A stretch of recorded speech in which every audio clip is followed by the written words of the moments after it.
When we started monetizing, we were burning like $500,000 a month. This is Alban Denoyel. He's a French entrepreneur and co-founder of Sketchfab. Under his leadership, Sketchfab grew into a community of millions of creators who published millions of 3D models, making it the largest library of 3D content. I have seen some amazing work on Sketchfab, and I only downloaded it to figure out how the they made it. You pitched to 85 VCs for our seed round until finally getting to a yes. First time entrepreneurs today, and they're like, I pitched 10 VCs and I got 10 no's. Like 10 VCs is nothing. You have to keep going. Epic Game announced that we are acquiring Sketchfab.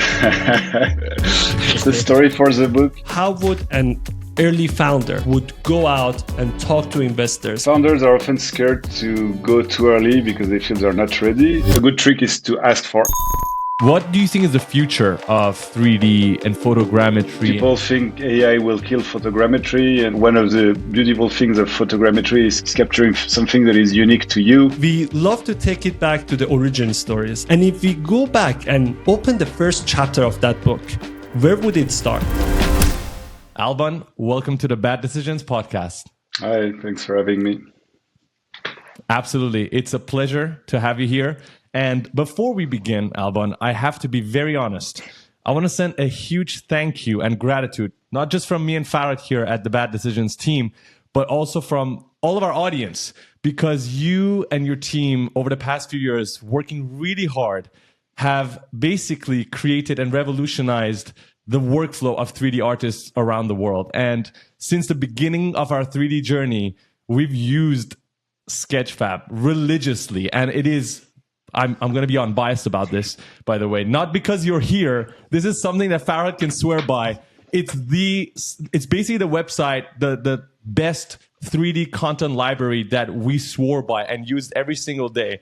I mean, there were other ones, but nothing came close to the design. Nothing came close to the user friendliness and just the content moderation in the sense that whenever you wanted to get a 3D object to be used for your scene, Sketchfab just was the best place to go. So I want to say thank you before we begin. Thank you. Happy to hear that. Alban, we love to take it back to the origin stories. And we saw that you posted on your LinkedIn that you were considering writing a book about the story of Sketchfab from inception to acquisition. And if we go back and open the first chapter of that book, where would it start? It would start in January 2012. I was working in photography, and then I left my job December 30th, 2011. And 7 days later, I was at a startup party, a startup called Stupeflix, a French startup that was acquired by GoPro, the first app to edit and mount videos on mobile. And anyway, I was talking to people about 3D printing. I do sculpture as a hobby, and so I had just heard about 3D printing and MakerBot and so on. And so I would tell anyone and everyone about 3D printing and how we would all have 3D printed mugs very soon and so on. And someone told me, hey, if you are interested in 3D printing, you should talk to this guy in the back. He knows a thing or two about 3D. And this guy was Cedric, who became my co-founder and CTO. And he happened to be one of the first, maybe 5 developers on Earth to work on WebGL from the very beginning, 2011. He made the first demo of WebGL for the launch of Firefox 4. WebGL was launched with Firefox 4, the beta version of Firefox 4 in 2011, and he was one of the very first guys, along with guys like Mr. Doob, who did Free.js. And yeah, that's how it all started. Wow, that's honestly one of the craziest stories, because one thing I want to know is, when we go all the way back to that year, when you left your job, did you know this is something you're going to be getting into? Was this a passion of yours to begin with? No, not yet. I just knew I wanted to start a company, and I'm very creative, and so I wanted to work in a creative field, and I've always been passionate about publishing and how the internet lets you broadcast something, and things are kind of inexistent until they are published on the web. And I was just fascinated by all that.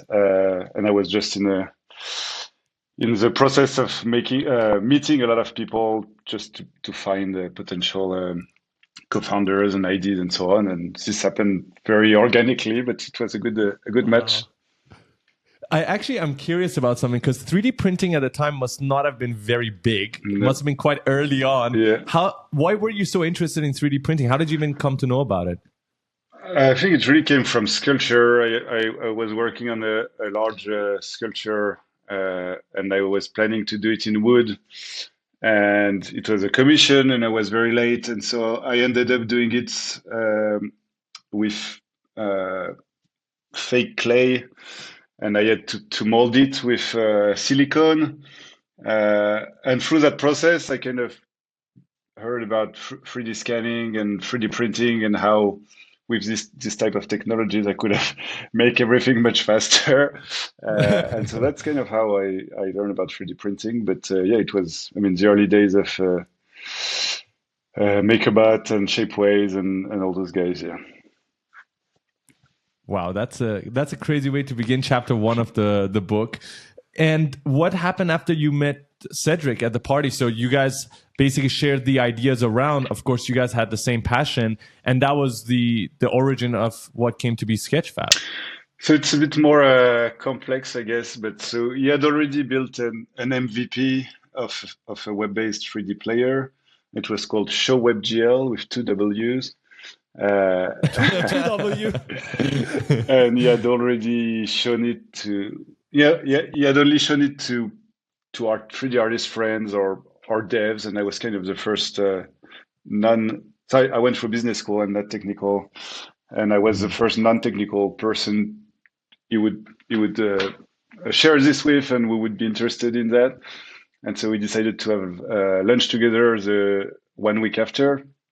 He showed up 90 minutes late at the time. You didn't leave. And I didn't leave. I had nothing going on. Like I was jobless, and he seemed to be knowing what he was doing. And he was freelancing and working mostly at night. And so he would wake up at noon. And anyway, he showed up super late, but I didn't leave.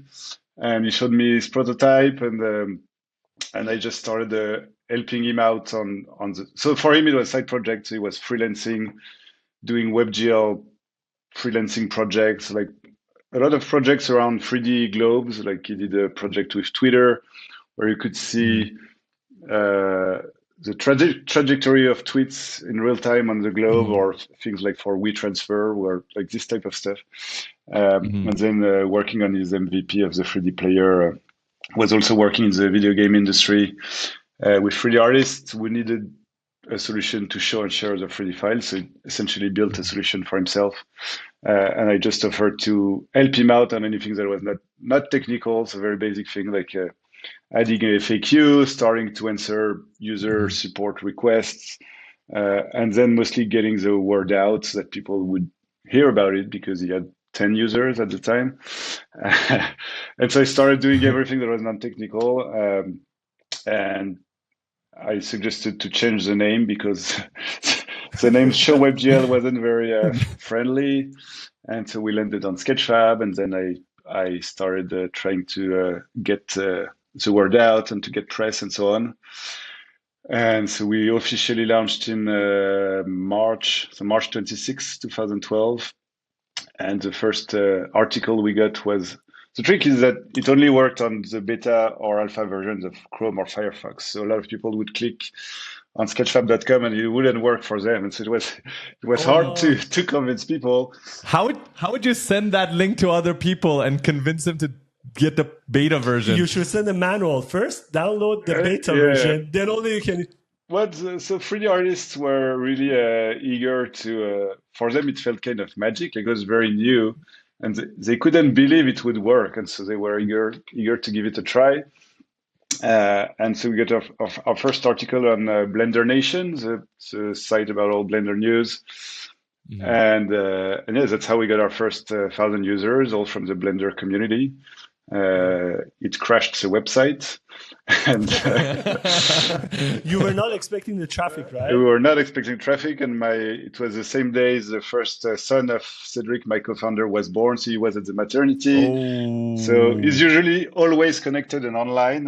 And Bart, the editor of Blender Nation, was texting me, "Hey, like your site is down, so I have to remove the story unless you put the Oh, site back on."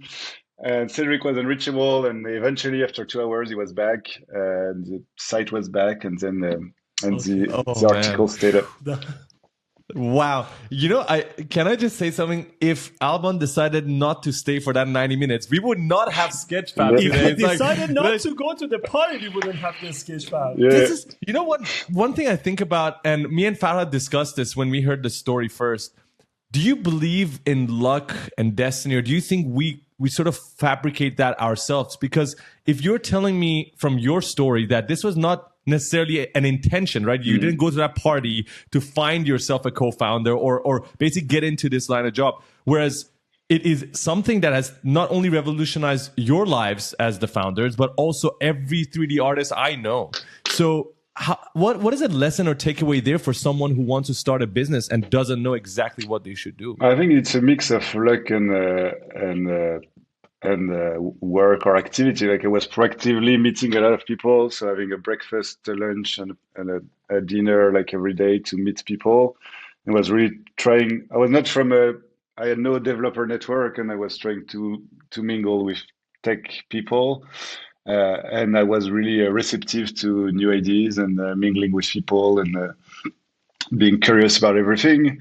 And also really eager. I mean, I started helping out Cedric, like with no strings attached, like not asking for any compensation, not asking for shares, like out of Mm. pure love for the project and curiosity and just to see where it would take me. So I was open. I got lucky, but I was also I provoked that luck by meeting people and being open to new ideas, I guess. Yeah. I love that. It means that you work hard to be lucky. And I Yes. think sometimes luck, it's about how much work you put out there.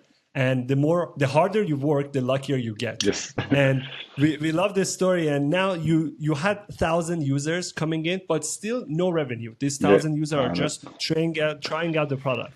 Yeah, just free users. I mean, we started monetizing for real only in year seven. So, so So Wow. how were you paying for the servers and because I think the more traffic that you yeah. get, the bigger server that you needed. So in year one, we bootstrapped on in France. It's called ACDIC. So it's unemployment benefits in France. It's money you get from the government if you've worked before.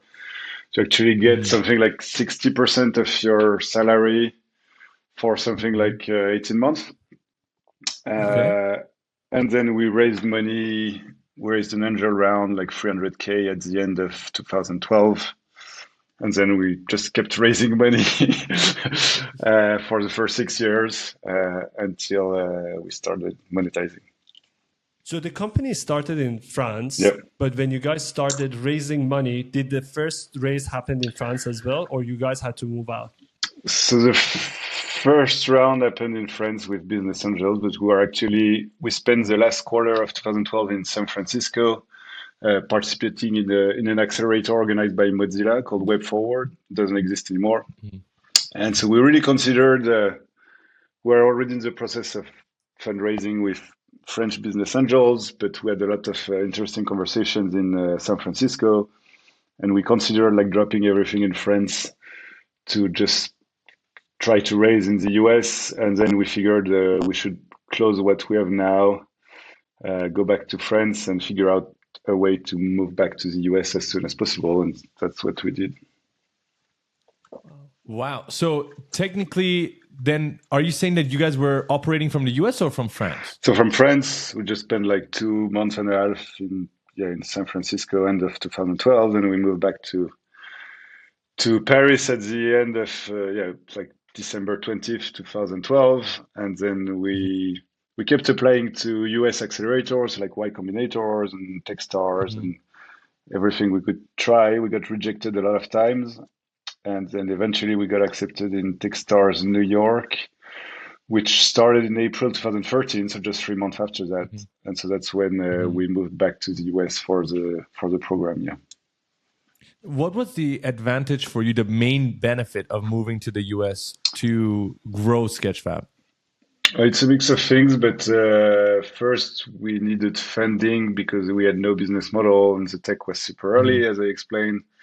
And in France back then, there weren't a lot of early stage investors. It was mostly like either friends and family and business angels for like small amounts of money, or actual VCs for bigger rounds, but they would mostly fund like e-commerce businesses or fintech or stuff that makes money. So they're more like banks essentially.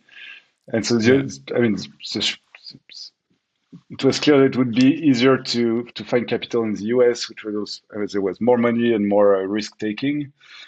And we're also the first movers globally. And you probably don't know that, but France had a lot of innovation for all media formats. Like maybe you know Dailymotion, but so Dailymotion was Yep. I started do, yeah. at the exact same time as YouTube, and YouTube was in the US, Dailymotion France, and YouTube is a gazillion times bigger. Deezer was started at the exact same time as Spotify. Spotify moved very fast to the US. Deezer didn't, and Spotify is a gazillion times bigger. And for us, there was no way we didn't want to be the Daily Motion of 3D files, and so Oh, we wow. Wow. wanted to be the market leader, and it was clear we needed to be in the US, like all the big software players and the potential partners were in the US. So a mix of funding and then the tech ecosystem and the ambition to be a market leader essentially. Wow. So you went to US to make sure there is no competitor coming out of Yes, US getting Sketchfab. Oh, wow. That's The amazing. competitor would be Sketchfab themselves. yes. I wanna ask you then another question about this because right now in 2024, right, this is a post-COVID era.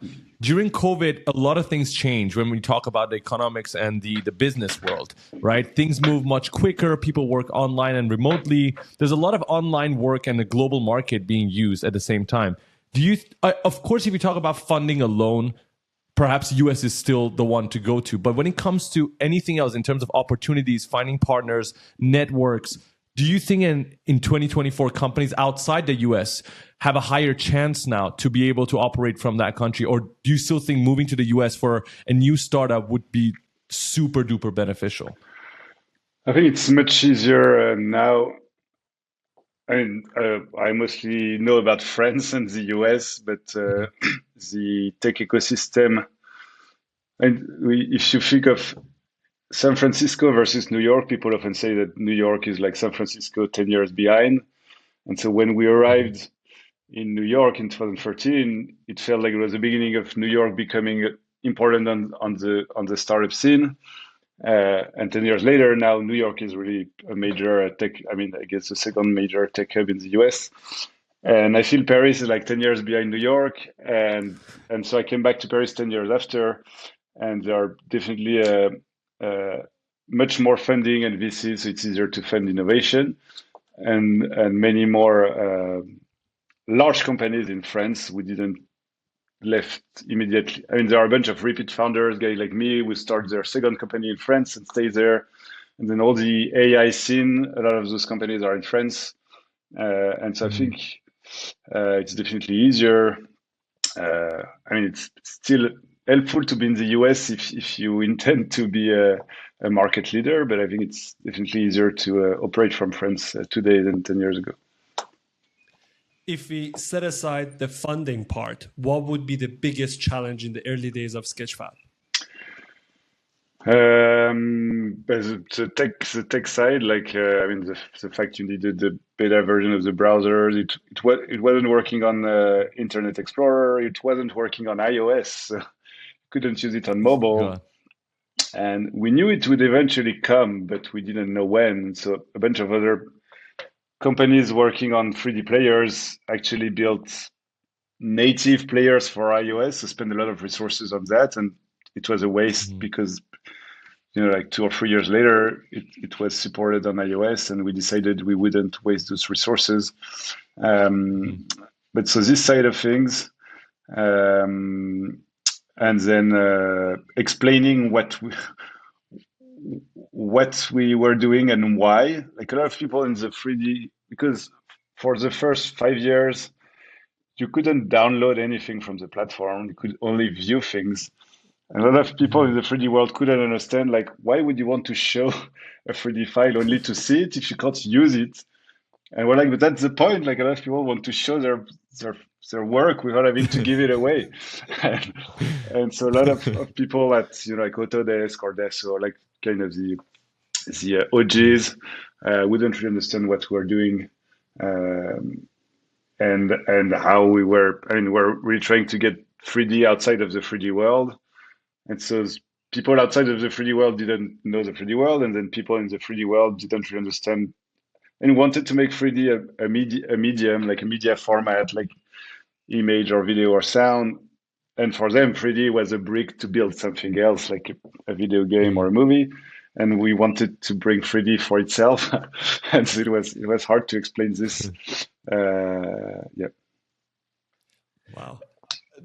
I cannot imagine how hard was it to explain in 2012, 2013. Now you can, of course, refer to AR, VR, video games. 3D engines are getting really, really popular. They are used in movies, but 10 years ago, explaining the whole story would have been really, really difficult. I can only imagine user demands must have been crazy because you guys are getting all these different requests and are all asking for different things. Yeah. How do you as the CEO respond to all of that? Because you have to make decisions based on, as you mentioned, based on the funding that you have, based on the budget, based on the team's resources. How do you define the demand based on the demands that the users have? What is the right trajectory for the company? I mean, the North Star was pretty. I mean, was very clear from the get go and all along, which was being the best 3D player, and it's always been the North Star. And so, best meaning the best rendering, and so we kept adding new rendering features, like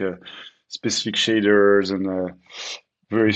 I mean, 3D is super complex, but there are specific shaders for skin, for hair, for glass, for metal, for stone, and so on. So keep refining the rendering because I mean we wanted to attract the very best 3D artists, like the guys using 3ds Max and Substance and all that. And we knew that until our 3D players could match the rendering of their native desktop software like 3ds Max, they would rather use photos and like 2D renders, and so they wouldn't use our product. And so we needed to match the very best.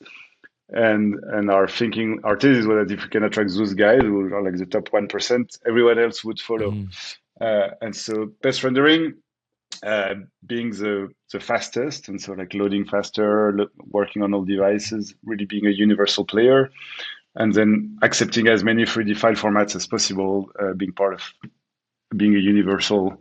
Wanted to be like YouTube, like you upload a file and you don't have to worry about like what's the format, what's the file size, what are the texture and so on. Like you upload whatever you have and we make it work for you. And a lot of other services, you had to manually attach the textures. It would only take OBJ files. And for us, like we support more than 30 file formats, all sizes and so on. And so we just kept pushing those things. And then, of course, we listened. I handled all user support myself for the first 2 years, like until we reached 200,000 users, I think. And so I would take in all the requests and then kind of filter it and pass it to the dev team. And then half of our roadmap was our own instincts and vision on what we wanted to build, and the other half was really a kind of almost a voting system, like what are the things the most requested by the community, and we want to show them. We were always very close to the community. We wanted to show them we care about their request and ship what they want. And so every quarter or every semester, we show them, hey, like we've shipped like 70% of user requests, and we would ship 2 or 3 times a week, and so we kept improving the platform constantly. Wow, you know when you said the first 2 years you answered everything yourself, 200,000. That's like having 200,000 girlfriends texting you at the same time. I want this. This is what I want. This is what I need, and you have to respond to as And many I as you think they can. don't know they're talking to the CEO and co-founder. Yeah. They're talking to the support team. Hey, why this is not working? No, You but know, often they would notice, like in my signature, I'm the CEO, and I mean they were very honored, and so I think it really helped build, and the community. community, and we have a good, a loyal community, and I think it helped with that for sure. Oh yeah, the trust is built, right? If I were to let's use Epic Games as an example, right? If I were to text Unreal Engine and then get the CEO, to respond back, that's when you really feel like, okay, these guys give a shit, and I think that matters, and clearly that shows. And I think you partially already answered this question, but I'm still going to mention it anyways because I want to lead it somewhere else. We are both reading Steve Jobs' book right now and understanding exactly why Apple products have been the best in our opinion and in a lot of people's opinion in terms of the iPhone, the iPod, the iPad, the MacBook, the Macintosh, going all the way back, right, when he was still alive. And it's very clear why those happens. When you read the book, Steve was a bitch when it came to the quality. He was really harsh about the way the quality control happened, to the point that the screws that were inside the computer had to have the same expensive plating as the ones on the outside, even though no one saw them and they were unseen. They were only seen by the repairman. He still cared, which is why the products had such high quality. When I use Sketchfab, and I'm going to compare this to when I go to TurboSquid or CG Trade or other 3D platforms, I can see the difference. And that's the main reason why unconsciously I use Sketchfab, is because when I go on there, feel like I'm on the Apple of 3D platforms. What do you guys think, aside from the rendering, you guys did right that caused that feeling for many 3D artists around the world? But definitely an attention to detail, the fact that we're all, I'm a big, I'm a power user of my platform, so I eat my own dog food, and so I would constantly report bugs and issues to the tech team. Cedric, my co-founder and CTO, is also very careful about small details, and Pierre-Antoine, our third co-founder as well, and we had great designers. And yeah, I think 3D is complex and fragmented, and we really wanted to make it simple and easy.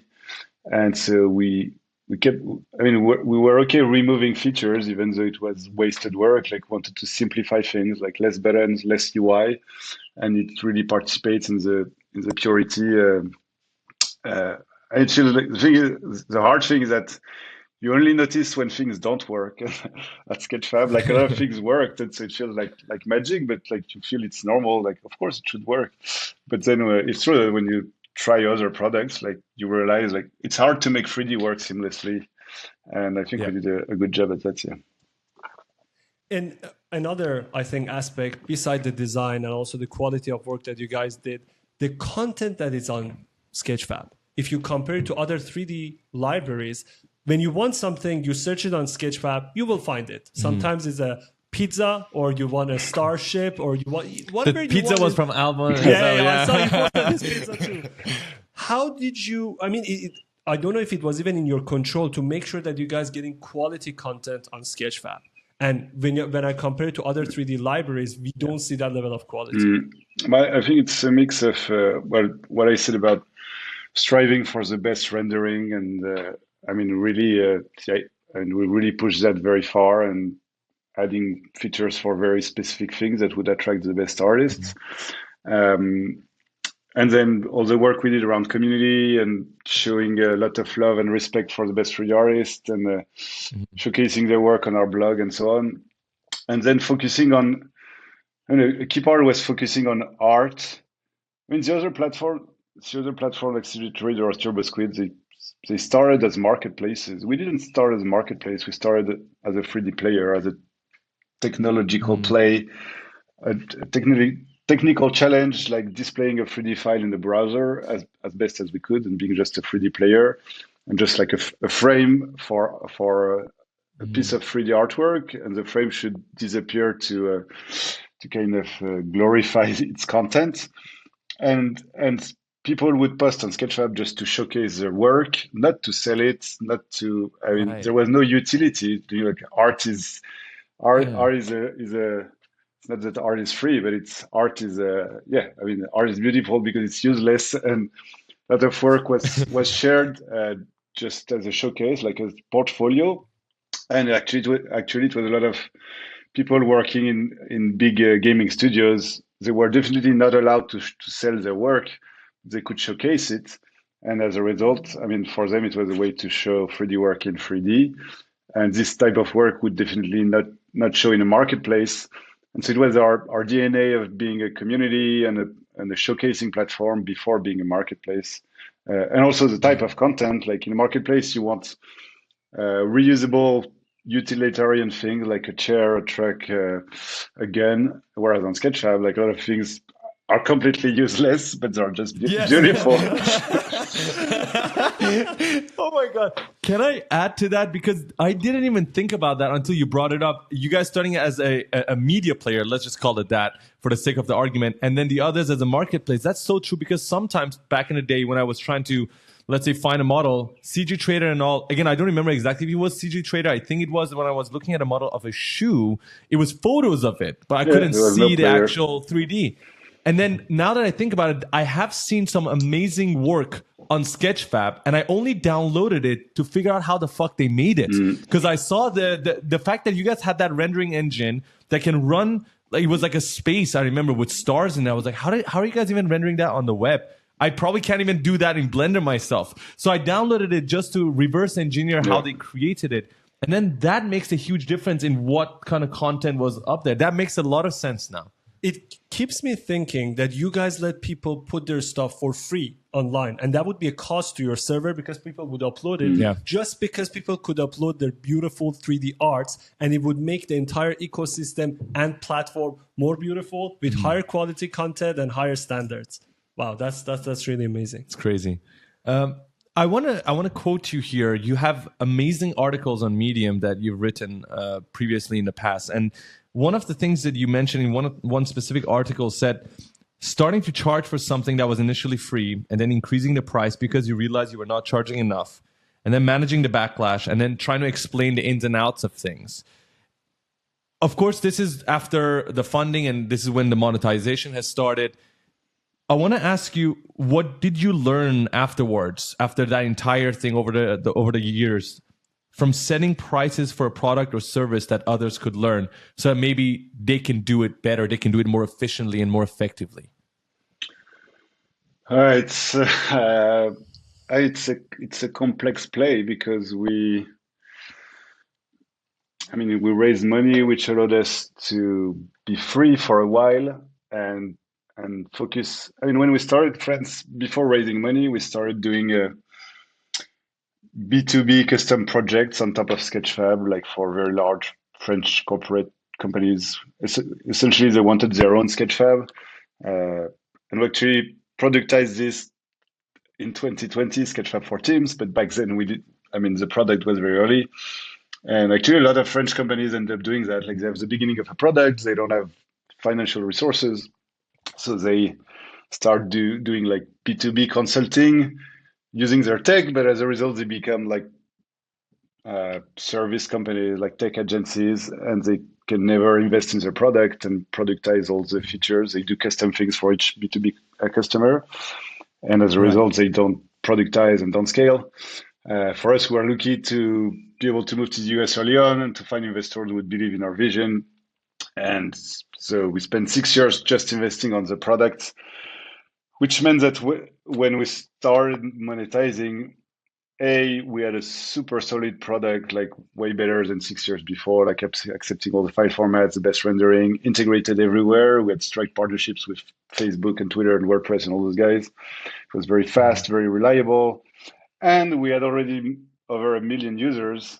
And so those two ingredients, like the best product integrated everywhere and with critical mass of users, meant that when we shifted, like turned pricing on, it was a fair thing to we wanted to find a way that it would be cheap or free for artists, while companies using it for commercial purposes would pay a fair price for it.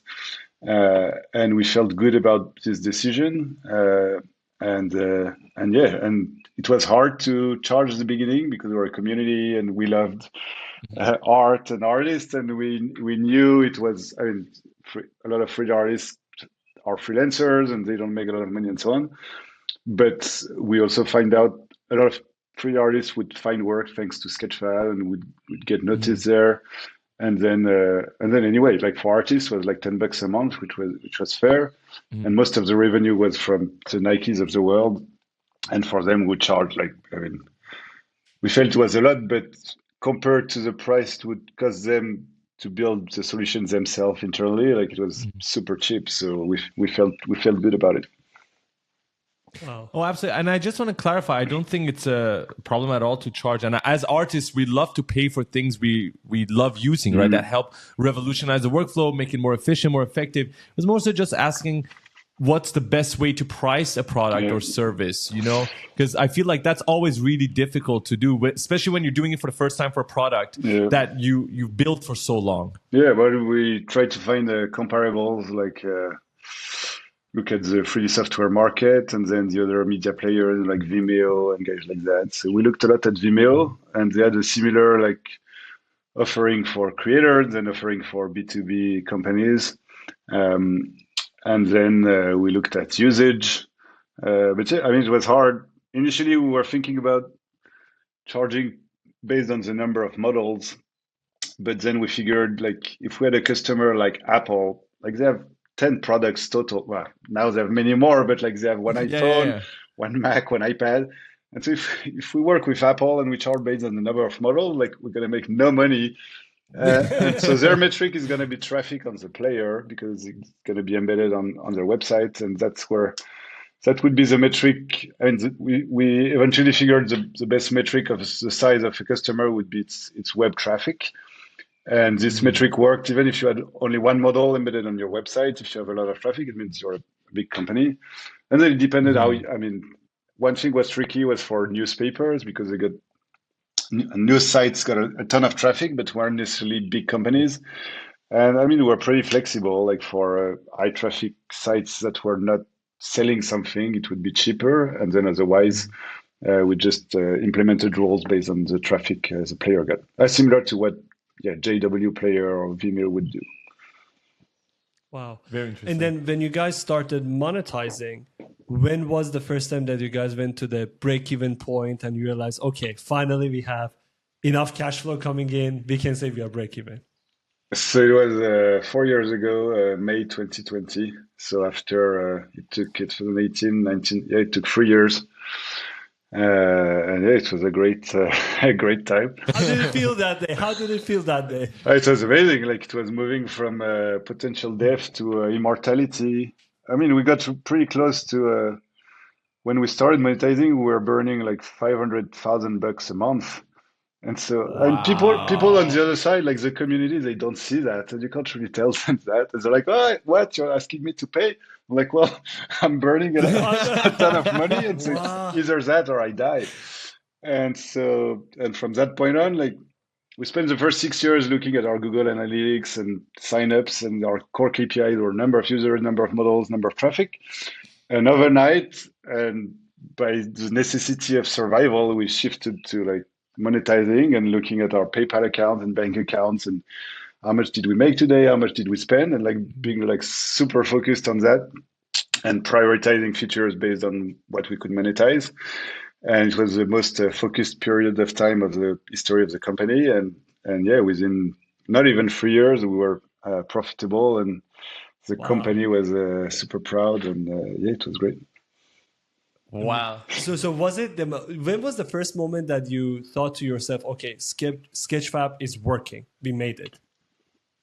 Well, it was always working because for 10 years, every day there was more users than the previous day. So even when we were pretty low and like burning a lot of cash and struggling to raise money, we kept going on because of that. Like there were always more users coming in. So we knew there was product market fit.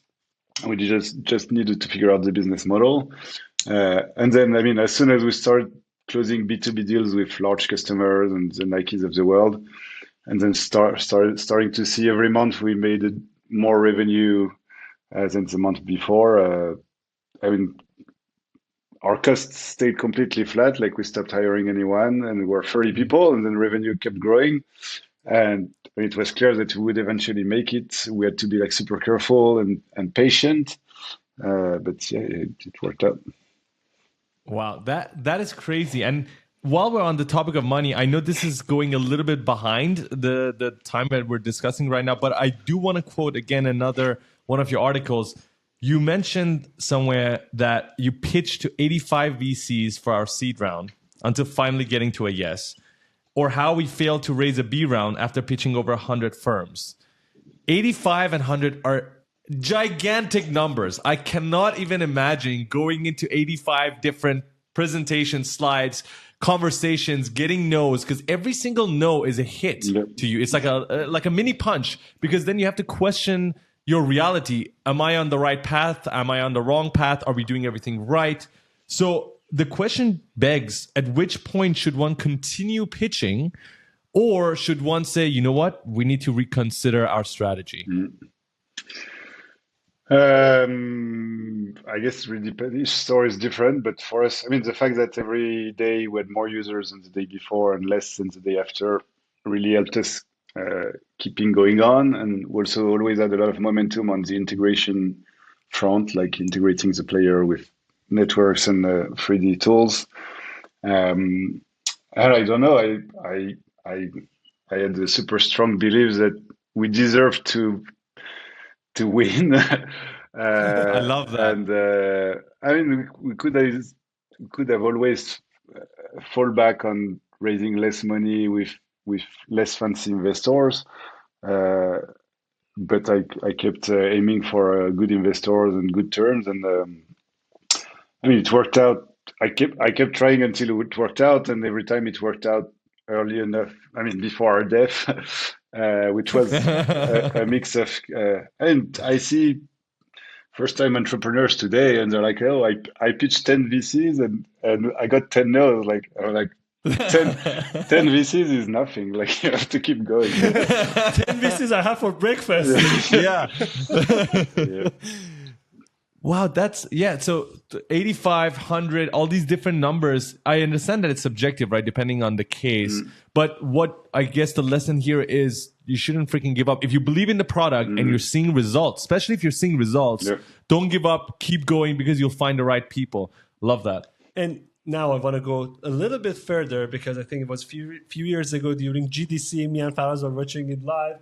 Epic Game announced that we are acquiring Sketchfab. And I'm sure the conversation had started long before the GDC, when the announcement had happened. And how did the entire conversation started? Oh, it's a long story, but it's a story for the book. No, I mean, We're gonna buy the book, by the way. We're gonna buy. No, we want a signed copy. We want a signed copy of the book. No, I had known Marc Petit. So Marc Petit was general manager of Unreal Engine back then, and I had known him for almost 10 years, like since 2014. He had actually invested in two of our main competitors, based in Canada. I guess, I don't know, but one was Virold that got acquired by Box. I don't know if you're familiar with those guys. And the other one was Clara.io, which became FreeKit. And anyway, so we had this relationship, and there are a lot of French people in the 3D scene. You know, like Sébastien Deguy from Algorithmic, and so Marc Petit, and a lot of French people at Autodesk and Adobe, and so on and so on. And so every year we would catch up, like meet at GDC and trade notes and so on. And every quarter, I would send an update to our key partners about our latest progress. And so I had a list of people, so people from Unity and Adobe and Facebook and Apple and Epic and so on. We were partnered with all the other guys and not Epic, actually. So our 3D player was integrated in the Unity Asset Store. We were integrated with Photoshop at Adobe and so on. Epic was one of the few we weren't partners with. for a number of reasons, but they were not really for a long time not big believers in the web for 3D. Like they are kind of, I mean, they aim for the highest quality and you like Yes.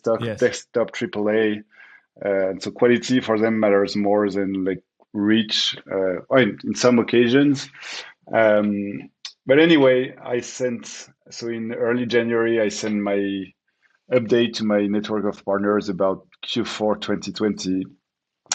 And in this update, I shared so this blog post that you quoted, like that we became profitable and Yeah. that we had essentially win the game, and that in Q4, I mean that quarter, like both Google and Microsoft, that both launched Sketchfab copycats like Remix 3D and Google Poly, and they both shut down. Um, and so I was essentially sharing we're profitable, like the Google and Microsoft copycats are dead. We just launched Sketchfab for Teams, which is very well received, and so on and so on. And I guess Mark followed up saying, "Hey, we should catch up. Like you guys seem to be doing great." And we spoke, and we realized we had more and more traction around configurators at car companies. So car companies using Sketchfab and our APIs to build the car configurators. And Epic it was looking to expand beyond gaming, and the Unreal Engine was used for a lot of things outside of gaming.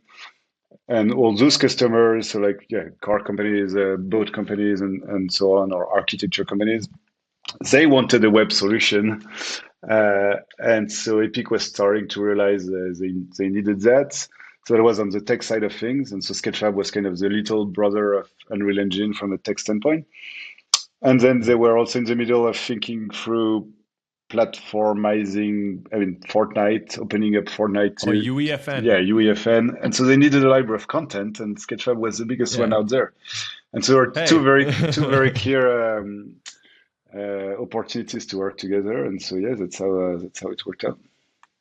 Did you guys get any other offer from other big companies that they come and buy out Sketchfab, like before copying you guys, like Google and Yes, Microsoft? we had a lot of conversation with a lot of those guys.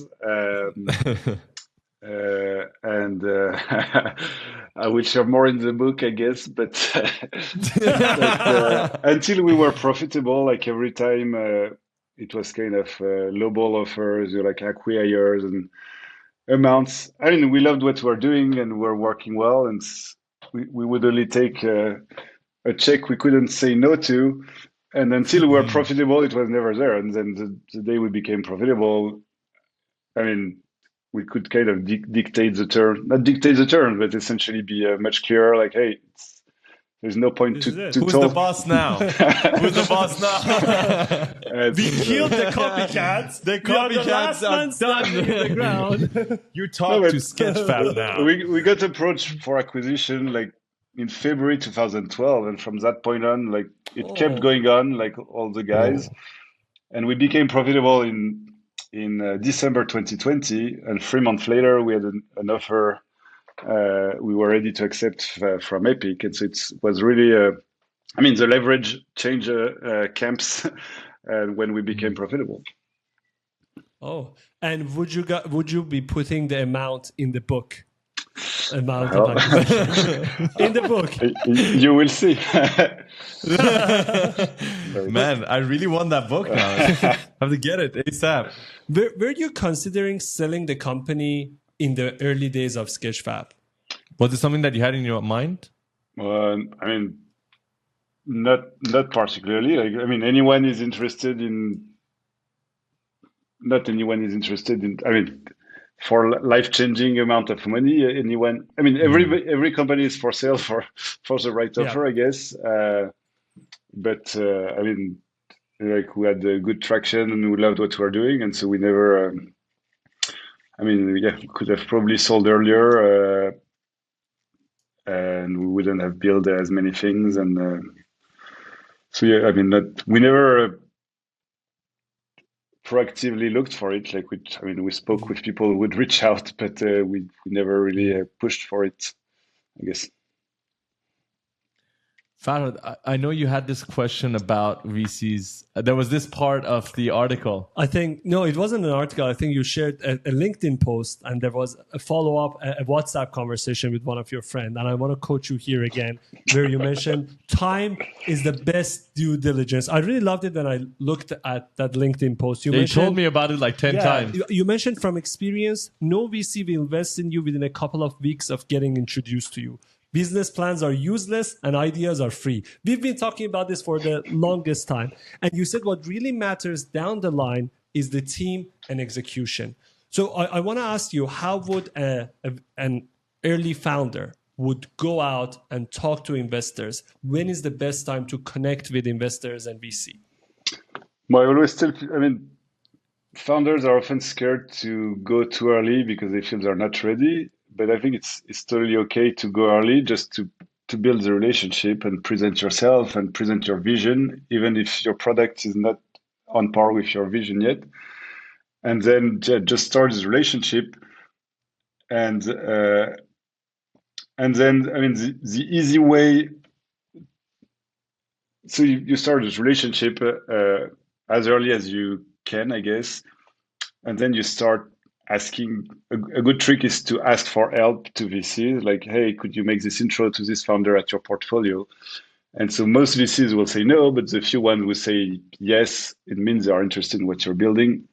And it's also a way for them to track your progress. Like, they're going to make this intro and then they're going to ask the other founder, like, hey, how did it go? Like, did you enjoy talking with this guy and so on?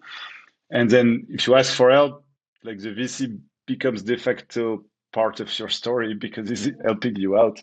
And so it's a great way to build a relationship, and then just maintain it with frequency, like send updates and try to meet in person if you can, or over Zoom, like frequently.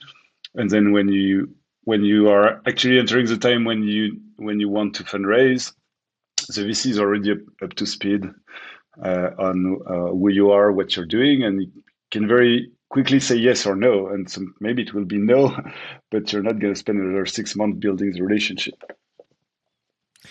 You know what's really cool at this point? If you look back just a few years ago, you're the one pitching to VCs. And now at this point, you're the one investing in companies. And we see it in LinkedIn, the companies that you're investing in. And they're really interesting as well. One of the recent one that you posted about was, I believe, Dolly is the name. Am I right? Yep. And what's super cool is in the video that you shared, it's using Gaussian splatting, which is a technology we've covered on our YouTube channel, if I'm not mistaken. That is what they're using to do professional looking product photography. Well, not photography, I have to say video at this point. So for instance, if you got Air Jordans, you're going around, you're taking a capture, and then you got this amazing video that comes out of it. How does it feel now being on the other side? Are you being pitched to at the moment as well from different companies? Oh yeah, I receive almost one pitch per day, I would say. Do you say no once a day? Or I say no once a day, yes. How does it feel being on the other side? Well, I wouldn't enjoy just doing that. Like, I'm an entrepreneur, so I need to build things, and so I mostly invest in founders I know and believe in, and so Dolly was started by Rémi Rousseau, who was one of the very first guys to work on volumetric video capture with Mimesis that got acquired by Magic Leap, and we integrated their solution with Sketchfab that you could. I used their solution to record the first steps of my son with a Kinect in a volumetric moving point cloud. And so I've known Rémi for 10 years, and when he started his new company, like there was no due diligence. I knew him, and so I knew I could back him. And so that's really my angle, is investing in entrepreneurs I believe in. And so I receive a lot of pitches from entrepreneurs I don't know, and I pass on most of them because that's not my angle. But sometimes I do it if I really love the angle and I have a good fit with the founders. But it's pretty rare, yeah. What qualities do you look for? So when you get a pitch from a founder, what qualities are essential for you? We are not trying to send you a pitch. Yeah. Why? No, don't lie. What are you talking about?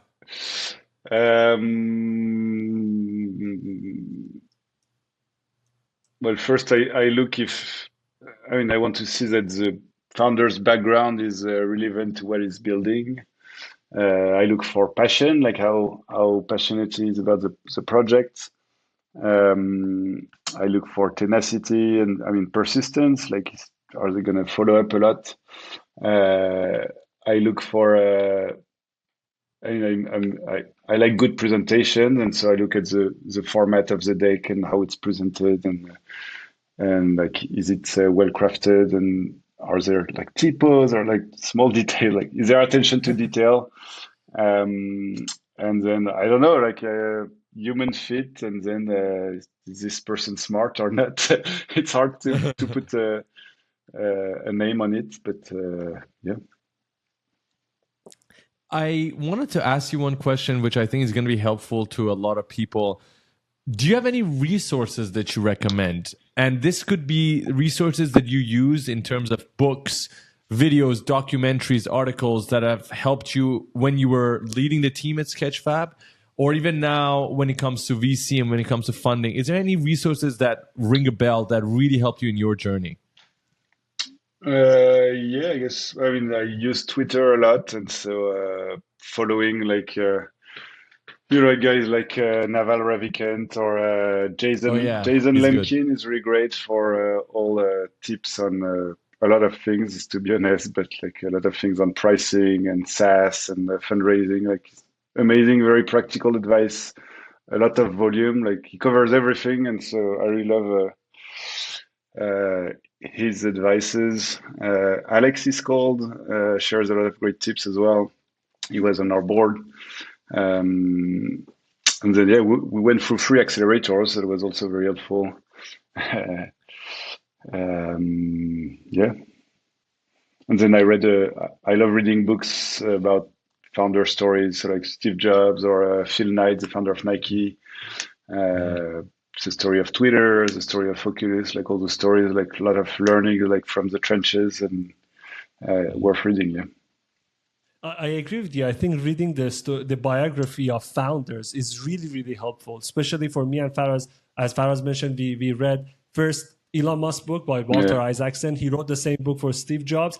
Both books were really fascinating. And you see in the moments of pressure how they're dealing with pressure. You can learn a lot from what they did right. And also you can learn From a what they lot did wrong. what they did wrong at the same time as well. So I think that would be very, very helpful for all the founders. Yeah, absolutely.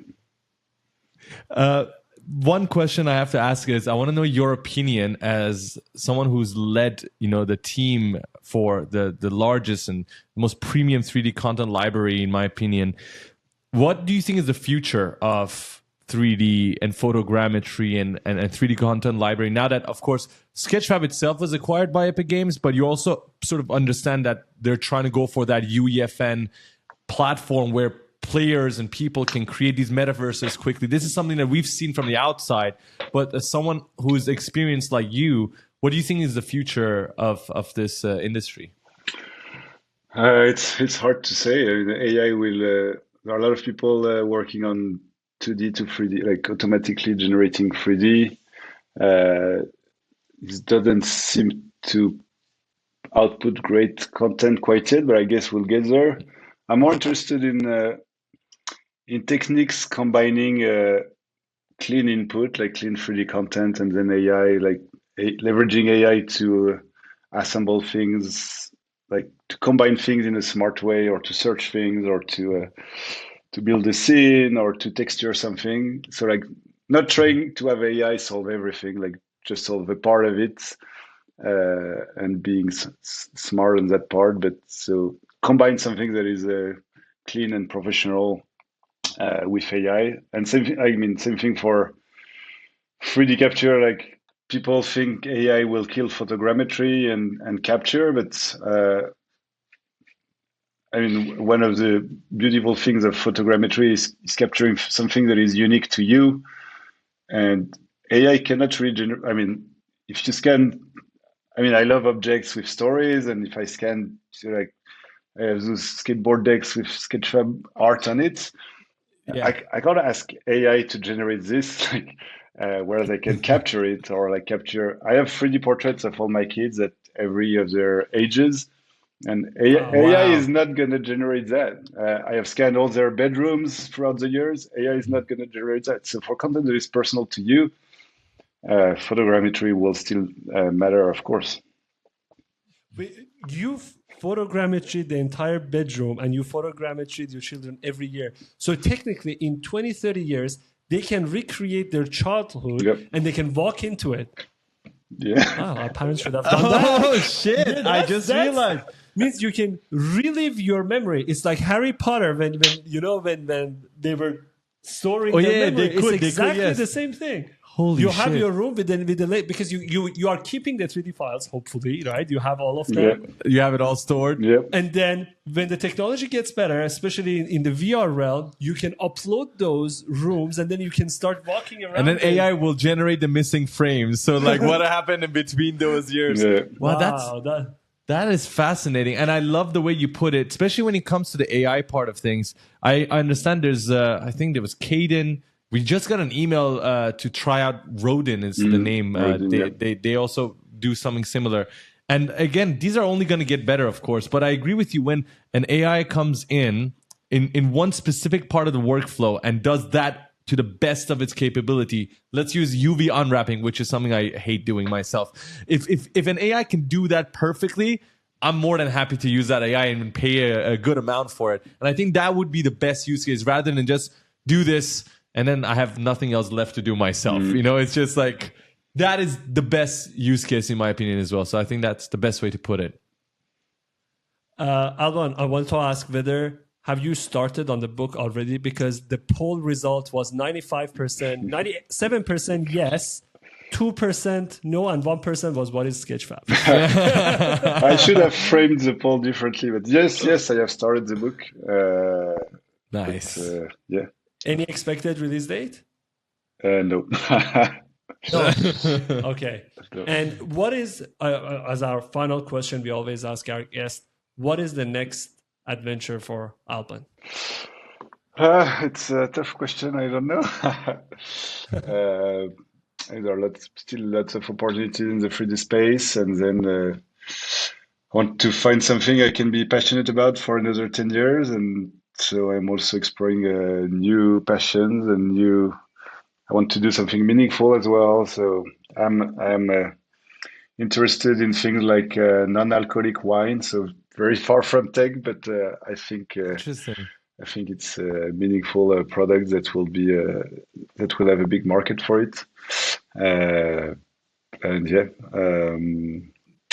I don't know, exploring.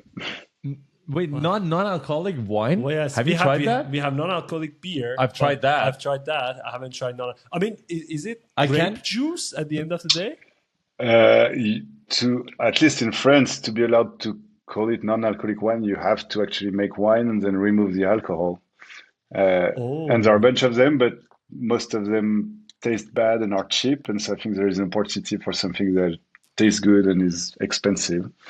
But I haven't found the secret formula. I mean, I haven't started looking for it. But so yeah, I'm interested in exploring this space. If you ever wanted a taster, you know who Yeah, to we send would the love to give it a bottles to. try. We would give it a try.